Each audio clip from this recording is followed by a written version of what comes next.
Hello dear student, welcome to physics नमा।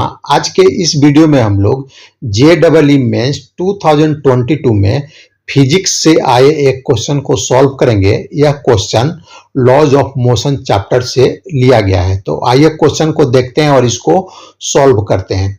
ए block of mass capital M slides down on a rough inclined plane with constant velocity. यहाँ पर देखिए constant velocity दिया गया है, तो यह एक इम्पोर्टेंट टर्म है जो हम इसको आगे यूज करेंगे। The angle made by the inclined plane with horizontal is theta. और जो एंगल है इंक्लाइंड प्लेन का वह हॉरिजॉन्टल के साथ वह थीटा है। The magnitude of the contact force will be. तो हमें बताना है कि जो कॉन्टैक्ट फोर्स है, जो ब्लॉक है उसका जो कांटेक्ट फोर्स है उसका मैग्नीट्यूड क्या होगा। हमें चार ऑप्शन दिया गया है, इस चारों में से कौन सा ऑप्शन सही है हमें बताना है। तो देखिए, यह जब ब्लॉक स्लाइड कर रहा है इंक्लाइंड प्लेन पर तो हमें वेलोसिटी दिया हुआ गया है, कांस्टेंट है। कांस्टेंट वेलोसिटी का मीनिंग क्या होगा कि इस पर इसका एक्सेलरेशन नहीं है, ब्लॉक का एक्सेलरेशन नहीं है, और एक्सेलरेशन नहीं है तो इसका मतलब ब्लॉक पर जो इंक्लाइंड प्लेन के पैरेलल जो फोर्स लग रहा है, नेट फोर्स, वह जीरो होगा। और दूसरा दिया है कि रफ सरफेस है, तो रफ सरफेस का देने का मतलब है कि जो इंक्लाइंड प्लेन और ब्लॉक के बीच फ्रिक्शन भी लगेगा।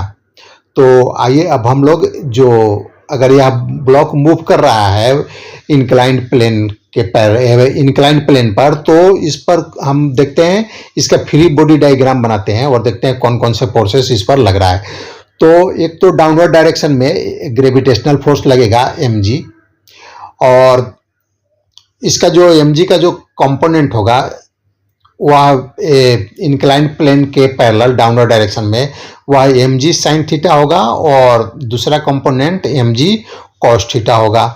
और जो नॉर्मल फोर्स होगा इस डायरेक्शन में लगेगा, नॉर्मल फोर्स जो इंक्लाइंड प्लेन है उसके परपेंडिकुलर नॉर्मल फोर्स लगेगा।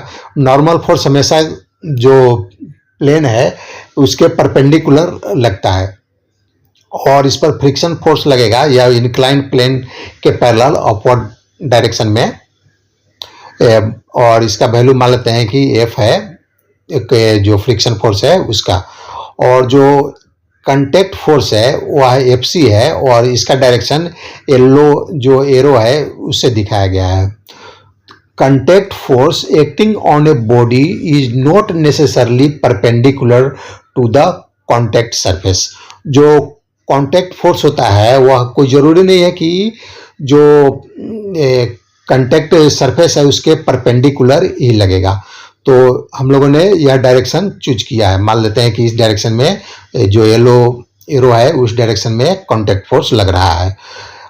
Contact force can be resolve into two components, one perpendicular to the contact surface, जिसको हम लोग नॉर्मल कांटेक्ट फोर्स बोलेंगे या नॉर्मल फोर्स बोलेंगे, and the other parallel to it, और उसको हम लोग फ्रिक्शन फोर्स बोलते हैं। तो जो फ्रिक्शन फोर्स और जो नॉर्मल फोर्स होता है वह जो कांटेक्ट फोर्स है उसका कंपोनेंट होता है। अगर परपेंडिकुलर है सरफेस के, जो कांटेक्ट फोर्स का जो कंपोनेंट परपेंडिकुलर डायरेक्शन में है वह है नॉर्मल फोर्स, और पैरेलल है, सरफेस के पैरेलल है, वह फ्रिक्शन फोर्स हो जाएगा। A block slides with constant velocity, the net acceleration will be zero in the inclined plane direction। और जो नेट एक्सेलरेशन है, चूंकि कांस्टेंट वेलोसिटी से ब्लॉक मूव कर रहा है तो नेट एक्सेलरेशन जीरो हो जाएगा, और ये इंक्लाइंड प्लेन के पैरेलल में। तो अब हम friction force must balance the component of gravity down the plane, therefore F equal to mg sin theta. तो नेट फोर्स अगर जीरो है तो जो फ्रिक्शन फोर्स है अपर डायरेक्शन में वह इक्वल हो जाएगा mg sin थीटा के।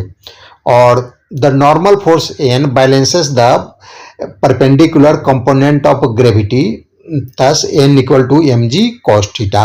और नॉर्मल फोर्स है वह इसको बैलेंस, जो mg cos थीटा है उसको बैलेंस करेगा, क्योंकि वर्टिकल डायरेक्शन में कोई मोशन नहीं हो रहा है। तो ये ये दोनों फोर्स भी एक दूसरे को बैलेंस करेगा, तो दोनों इक्वल हो जाएगा।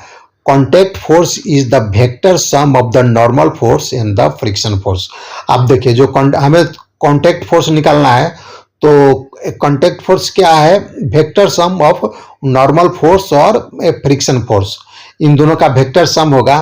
तो हम एफ सी यानी कॉन्टैक्ट फोर्स इक्वल हो जाएगा square root N square plus F square, क्योंकि एन और एफ के बीच का जो एंगल है 90 डिग्री है, इसलिए यहाँ पर square root N square plus F square हो गया। नहीं तो अगर कुछ एंगल रहता 90 डिग्री के अलावा तो इसमें +2 NF cos थीटा हो जाता।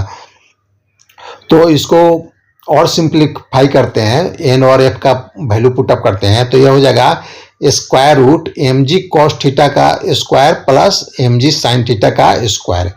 अब और सिंप्लीफाई करेंगे तो एफ सी हो जाएगा M square G square, common ले लेते हैं, तो यह हो जाएगा cos square theta plus sine square theta, और cos square plus theta plus sine square theta का वैल्यू होता है 1, तो यह हो जाएगा square root M square G square, और इक्वल हो जाएगा यह एम जी के, यानी जो कॉन्टैक्ट फोर्स का जो वैल्यू होगा एम जी के इक्वल होगा। तो आज का यह वीडियो समाप्त हुआ। अगर आपको पसंद है तो इसे लाइक करें, शेयर करें। Thanks for watching.